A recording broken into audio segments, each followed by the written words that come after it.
Dr. Spiegel is a founder and co-director of the Division of Narrative Medicine in the Department of Humanities and Ethics at Columbia University Irving Medical Center.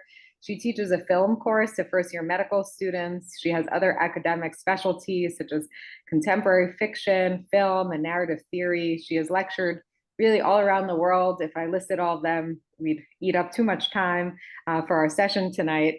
But she's really well known and well published in the area of narrative medicine and has really made an impact in further developing this field with medicine.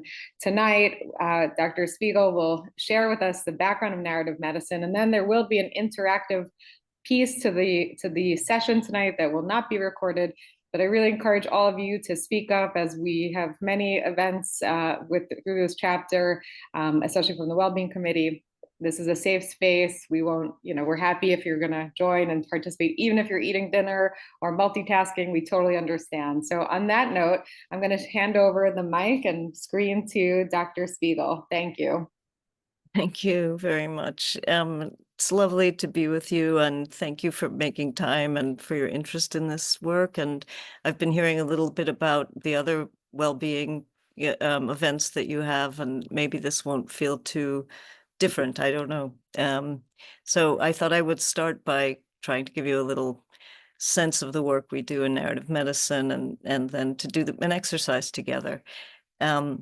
So narrative medicine is an interdisciplinary field and pedagogical framework with ever expanding theoretical underpinnings, including health justice, phenomenology, relational psychoanalysis, narratology, and more.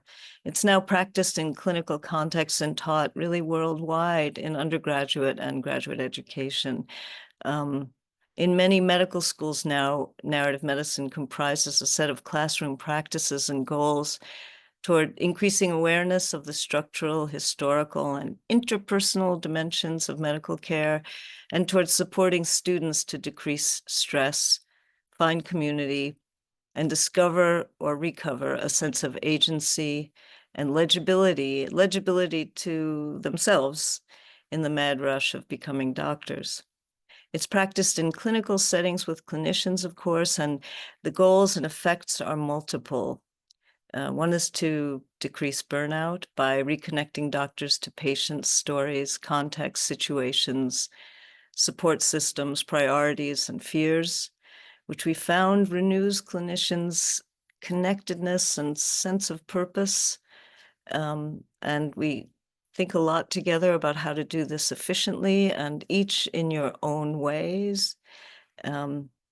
We also work to reintegrate the culture of the workplace, increasing a sense of, I don't know, we could call it kinship with colleagues, breaking down hierarchies, simply by speaking together about things that are not ordinarily spoken about.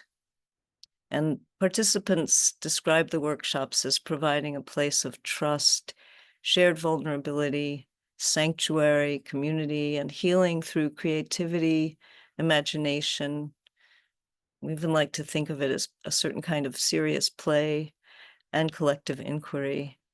We also try to think together about building ways of building trust across difference for clinicians. It's such a crucial part of what people need right now, I think.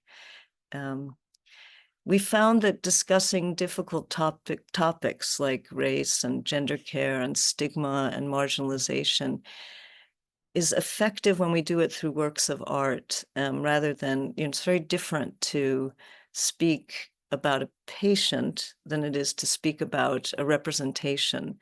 And it allows people to speak about things in a often a more self-exploratory fashion. Recently, and it's growing, there's more and more work with patients and sometimes families, and these things are being studied. All of these things are being studied, usually in sort of small pilots, but they're building and building. And this very week, an article was published in Palliative Medicine Reports on a pilot study doing narrative medicine with patients with gastrointestinal malignancy. And I wanted to share some of the results because I just read this. And participants, I'm reading from the article, participants noted spending more time on self-reflection. They described finding more moments of joy, including during the sessions. They noted an enhanced ability to consider other perspectives, which is a big part of what we think about. Several participants also noted improved tolerance of chemotherapy as a result of the sessions. And in response to a questionnaire 3 months after these sessions, here are a few of their comments. Quote, "It really helped me to accept any situation." Another, "It's like refreshing the brain."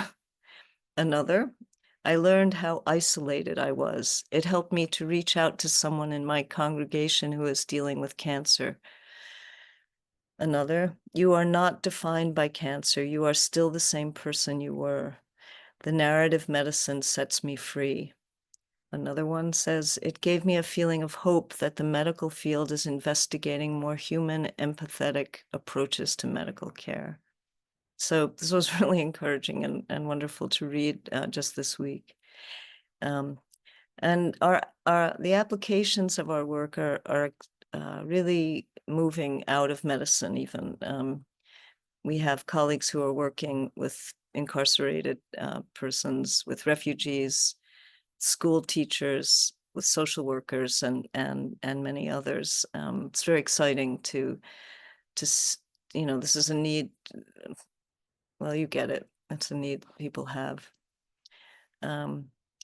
Perhaps what distinguishes narrative medicine from the broader field of medical humanities, which we sometimes think of as a kind of umbrella, is that in narrative medicine, we rely significantly on the power of art and imagination.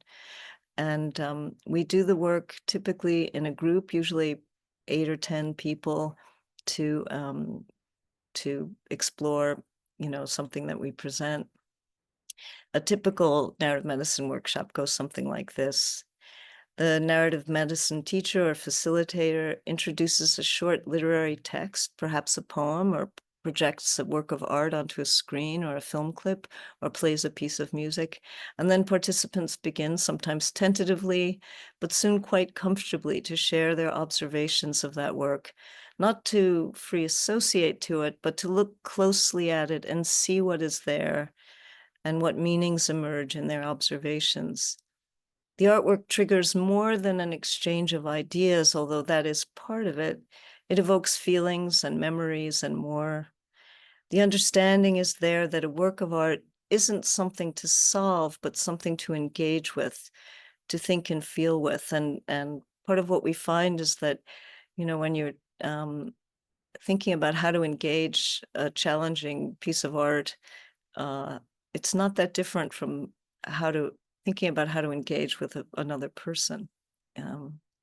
Thinking about what's the right way in here. What am I what am I doing here?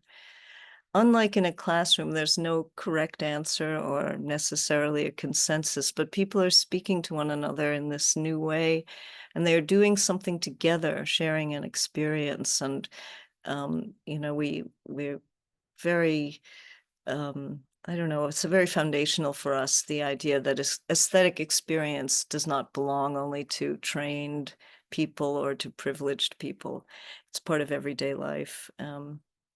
There are many unexpected pleasures of this work. One is just slowing down and being present and living in time differently. Many describe feelings we might be able to, feelings that they are able to integrate parts of themselves in a new way in the workplace.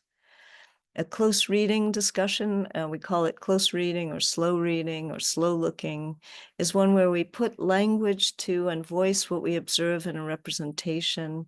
And this operation of putting language to an observation can make us better at observing. This is, well documented. And at noting, and I think this is also really important. I'm doing these sessions with the palliative care folks at MSK, and this came up just this past week. Someone started talking about noticing their own habits of observation, noticing what they wrote about. This is how I approached this, and wanting to kind of think about that.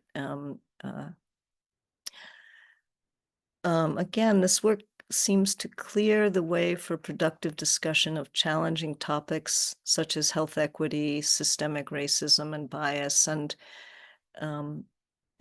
building trust. After a discussion of the artwork, typically we propose a writing prompt that is related to or connects in some way to the material discussed. The prompt might begin, write about a time you, so it's not in any way writing about specifically an analytical thing about what you just looked at, but really writing about yourself in the shadow of this work of art. And then participants write a personal reflection for 4 or 5 minutes with someone. They write with the intention to share, and I'll also ask you to do that when we get there. But often people don't. Something comes out that they don't feel necessarily like sharing, and that's okay too. But most people do share, and something happens in the room when that sharing occurs. I think this that's really what I want to say, to lecture, but I'm happy if anybody has a question at this point. I can pause here, and then I'm gonna pull up a poem for us to look at together.